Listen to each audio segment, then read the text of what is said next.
If you're waiting for a sign to come back to God or come to God, this is it. God is calling out to you today. And honestly, there's no better way for me to explain what I mean other than by using a teaching that Jesus himself gave. And you can find it in Luke chapter 15, starting in verse 11. And this is the story or the parable of the lost son or the prodigal son. I'll summarize it for you and put it in words that you can understand. So there's this man, and he has two sons. And the younger of the sons comes up to his father, and he says, "Father, I want you to give me my inheritance today so that I can use it." And I'll pause here to kind of say, how arrogant does this son have to be to come up to his father and ask him for something that he only gets once his father is gone, right? Because while the father's alive, I mean, that's not an inheritance. It's what the father's worked for. That's his stuff. But he says, "Father, give me my inheritance now so that I can use it." So the father does. He goes and he splits everything that he has in half. Obviously, the half that's for him and the half that's for the other son. Then he gives him his half. And that young son goes and he sells it all, sells everything, and he takes the money and he goes, the Bible says that he goes and he spends it all and he lives recklessly. And he runs out really quick. And when he runs out, he thinks to himself, well, now I need to get a job. And so he goes and he starts looking for work. And he comes across this man and he says, "Can I come work for you?" And the man says, "Sure, go tend to my pigs." This is probably like the lowest job, or one of the lowest jobs you can have back then, is tending to swine. But he does. He goes and he's working with the pigs. Obviously, it's a dirty job. He's in there with the pigs and he's looking at what the pigs are eating. And he's thinking, man, even the servants at my father's house have all they want. You know, they can eat to their heart's content, and here I am, and I can't even get the little pea pods or whatever it is that the pigs eat, and I'm starving. Maybe I should get up and I should go back to my father's house and make right with him. And I should tell him, "Father, I've sinned against God and I've sinned against you. Please take me back.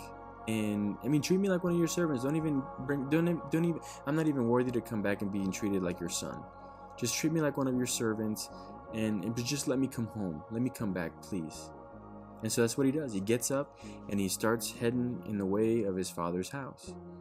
Now here's where the story gets so beautiful, because it says that when the son was coming back home, he was still a far ways off. He was still out in the distance, but his father saw him. And it says that when his father saw him, he ran towards him. And he ran towards him, and as soon as he got to him, he threw his hands around his son, and he hugged him, and he kissed him, and he looked back, and he told his, hold on.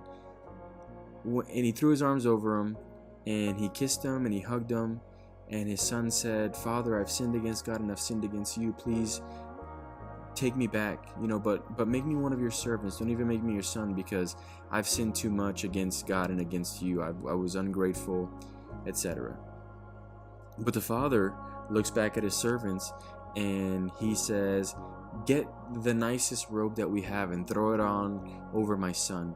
And get me a ring and put it in his finger and put some shoes on his feet. And while you're at it, go kill the best calf that we have and cook it, because we are celebrating tonight. We are throwing a feast, because my son was dead, but now he's alive. He was lost, but now he's found."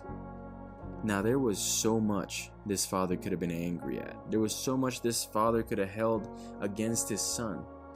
I mean, we talked about it briefly, the arrogance of his son to say, "Hey, give me half of what you've worked all your life for while you're still alive, and let me have it now, because I want to go and live life the way that I want to." And his father gave it, knowing that he was going to go out and spend it and live recklessly and come back with nothing. He could have been angry about all that, but what did the father do? He loved his son so much that he overlooked all of it. He overlooked the son taking half of everything that they owned and selling it and wasting it. He overlooked all of it because his love and him missing his son and wanting him to come home was so much greater than any material thing or anything that the son could do against him. And the reason why the story is so beautiful is because in that story, we're that prodigal son and Jesus is that father. And we take everything that Jesus gives us, and sometimes we go the wrong way and we waste our time, we waste our life, because at the very minimum, Jesus has given us our life. He's given us our legs, and we use them to walk away from him. So many times, so often, we use our legs to walk away from him, but he gives us our life, and we take our life and we waste it, getting away from him, doing everything we can to do the opposite of what he wants us to do. But what is he telling us? That when it's time, when we want to come back to him, we turn around and we come to him, and while even we're still afar off, it says that he's going to run towards us, and he's going to greet us with open arms. He's going to throw his arms around us, and he's going to receive us so well. I mean, the father in this story clothed him, fed him, put shoes on him, and he put a ring on his finger. He treated him like he never left. Treated him better than when he had stayed. And he threw him a feast because he was celebrating. Because Jesus celebrates when we come back to him. He doesn't meet us where we are and say, I told you so. You want to do this life without me? I told you so. Look at where you ended up with nothing. I gave you everything and you came back with nothing. He doesn't greet us like that. He greets us with love, with arms wide open. He celebrates when we come back. Even if, he loves for us to stay. He loves us when we stay with him and we're with him in communion and in a relationship with him. He loves that. And obviously when we walk away, he's unhappy. But when we come back, he receives us in celebration, not in backlash or in punishment. He doesn't know. Arms wide open. And that's what he's telling you today. If you've been somebody that's been in a journey with God, or you've been seeking God, or at one point you lived according to God and you backed away, this story's for you. Because it says that the son was there and he left, and when he came back, he got received with arms wide open. But it's also for you if you've never been one to follow God, or if you've never been on a journey with God. Because he gave you your life. At one point, it says in the Bible that he put you in your mother's womb, and he knew you from your mother's womb. So even if from birth and when you started growing, you went away from him, then he's waiting for you to come back as well. Arms wide open in celebration, waiting for you to come home. Now, let me give you a different perspective. Because here's Peter, right? Peter, one of the 12 disciples, the one who Jesus gave him the nickname of the Rock. And he said that his, church, his gospel would be built on the rock. And that rock was Peter, right? Not him physically, but Peter was what he wanted people to be like. Because he was strong. And he always said, Jesus, I'll die for you. I'll do whatever you want me to do.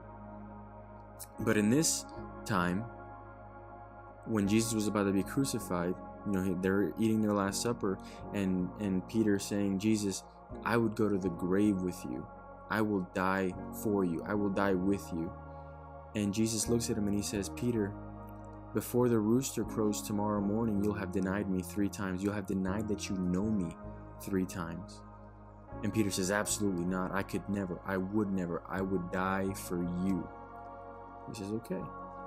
And Jesus goes. I see he gets arrested. And as he's being arrested, people come up to Peter and they're like, hey, weren't you that guy who followed Jesus all these years? And he says, no, you've got me confused. Absolutely not. That's not me. That's denial number 1. Somebody else comes and he says, hey, I'm fairly certain you were one of his followers. And he says, no, I tell you again, you've got me confused. That's not me. That was not me. Denial number 2. Third person comes, same thing. That is not me. I have no idea. I tell you, leave me alone. I don't know this man. And the rooster crows. And Peter hears it. And he is deeply saddened because he remembered Jesus' words. And he had denied him 3 times. Fast forward, Jesus is crucified. and he resurrects, and he's back, and he's dining with his disciples. And after they're done eating, Jesus looks at Peter and he says, "Peter, do you love me?" And Peter says, "Lord, you know all things. You know that I love you." And he says, "Okay, feed my lambs."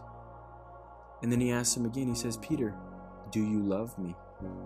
And Peter says, "Lord, I tell you, you know all things. You know that I love you." And he says, "Okay, care for my sheep." And then he asks him a third time, "Peter, do you love me?" And Peter got sad and he says, "Master, you know all things. You know that I love you." And Jesus says, "Okay, take care of my sheep." What's so beautiful about this? Jesus asked him 3 times if he loved him, to balance out and cancel out the 3 times that Peter denied him. One step further, each time that Peter responded and said, "Master, you know that I love you. Jesus, you know that I love you," Jesus responded and said, "Take care of my lambs, feed my sheep, take care of my sheep." And that's because he had forgiven Peter. And he had known before that he was going to deny him. But when Peter came back and he said, "Jesus, you know that I love you," he was forgiven, because Jesus could see his repentant heart. He could see how saddened he was, and he forgave him. And when he said, "Take care of my lamb, feed my sheep, take care of my sheep," he was restoring the purpose, or he was letting Peter know that the purpose that Jesus had for him didn't change because Peter denied him. No, because he forgave him. And he received him back, and he put him back on track, back on the road that he was supposed to go in to live a life according to Jesus. He restored him, restored his purpose, let him know, like, hey, that's in the past. I knew that was going to happen. It happened. You love me. I can feel it. I know it. Go on. Serve in the purpose that you wanted to serve in. I don't hold it against you. That's the same way that he speaks to you. Because every single time that we do something opposite to what Jesus would want, whenever we say something we shouldn't, or we go somewhere we shouldn't, we see something we shouldn't, we act the way that we shouldn't, we're denying him. Because when we act like that, Jesus can't be seen in us. And so we indirectly, whether we know it or not, let the world know that even though we say we're Christians, or we proclaim Christianity, we don't act like it. They can't see it in us. We are denying him. But if you come back to Jesus and you tell him, "Jesus, I love you. I love you. I want to fulfill your purpose," he's going to forgive you, and he's going to restore you. And he's going to put you back on track towards the purpose that he has for you. So I have those 2 things for you, because again, if you're waiting for a sign to come to Jesus or come back to Jesus, it's here, and this is it, and it's now.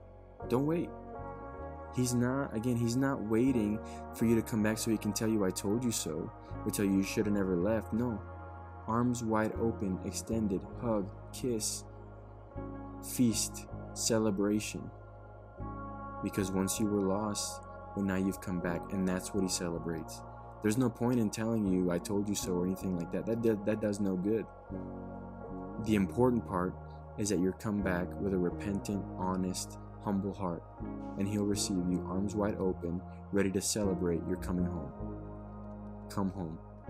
God bless you.